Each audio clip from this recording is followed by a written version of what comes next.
Hello there, it's Rob again from Academy of Inner Resonance, which is a crystal healing, subtle energy and inner development school based in the UK, but we are doing online workshops, online talks, so wherever you are in the world, if you're interested in those and in crystals, please do check us out at www.inner-resonance.org.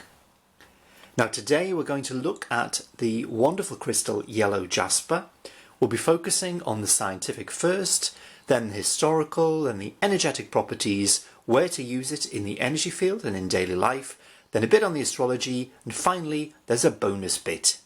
Now yellow jasper is a member of the quartz family. It's silicon dioxide, SiO2, and it's a subsection of the quartz family called the jaspers, a type of opaque chalcedony, which is a form of microcrystalline quartz, which means that you can only see the crystals within it with a microscope. Its hardness is 6.5 to 7 on the Mohs scale, as with other quartz crystals. The colour in yellow jasper, which can range from a lighter yellow to a more mustardy colour to sort of a more browny yellow, is caused by the mineral limonite.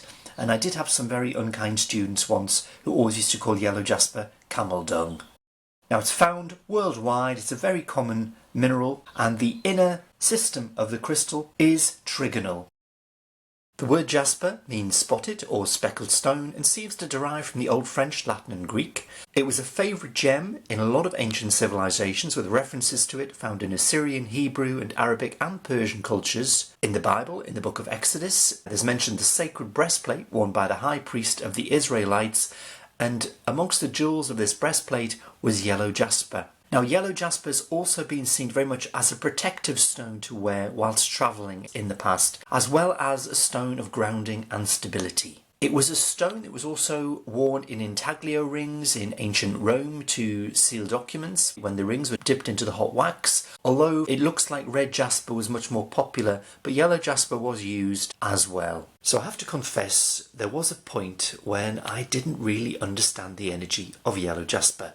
I could sense it was grounding, stabilising, but I wasn't sure what else. And I was at a colleague's house many years ago. She also taught crystals, and she had a very large, beautiful piece of yellow jasper. So I'd only just arrived, I'd gone through a bit of a stressful journey through London to get there, and I picked up the piece of yellow jasper, and I just said to her, I just don't understand this crystal. What's so special about it? I don't get the energy at all.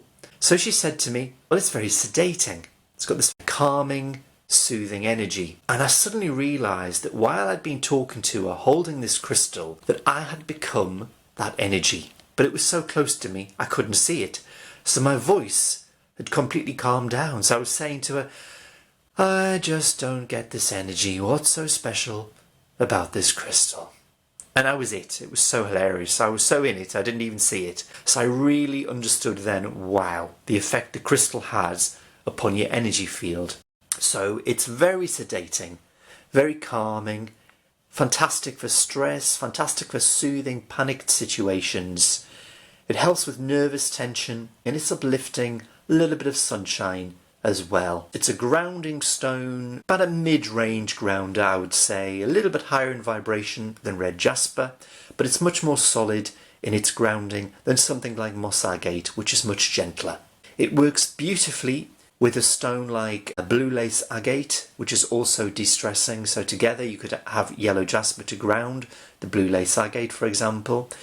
It also works beautifully with some of the purple crystals because of the complementary colours. So you could use yellow jasper to anchor amethyst or sugilite, for example. So I would use yellow jasper primarily as a grounding stone, but also on the base chakra. And if it's a lighter colour, then possibly on the solar plexus. And what it would do, it would calm this down if this was overactive. So I'd only use it lower down in the energy field. And also in terms of daily life, I'd maybe carry some round with me to keep me grounded, but also if I'm feeling a bit panicky or anxious. So I've thought about this, and whilst of course any astrological sign can benefit from the use of yellow jasper, I would associate it with the sign of Virgo. This is because Virgo is an earth sign and yellow jasper is a grounding stone, but also because Virgos can very much be warriors. The mind can be often very busy with Virgos, very over analytical, and they can suffer from a lot of nervous tension. And I think yellow jasper is perfect to help balance that out and soothe how a Virgo may be feeling. Now, another crystal that works very well with yellow jasper is sodalite. I will do a separate video on sodalite, hopefully in the near future. Now, sodalite is excellent for mental stress. It's cubic inside, so it helps to ground the mind, ease any mental tension.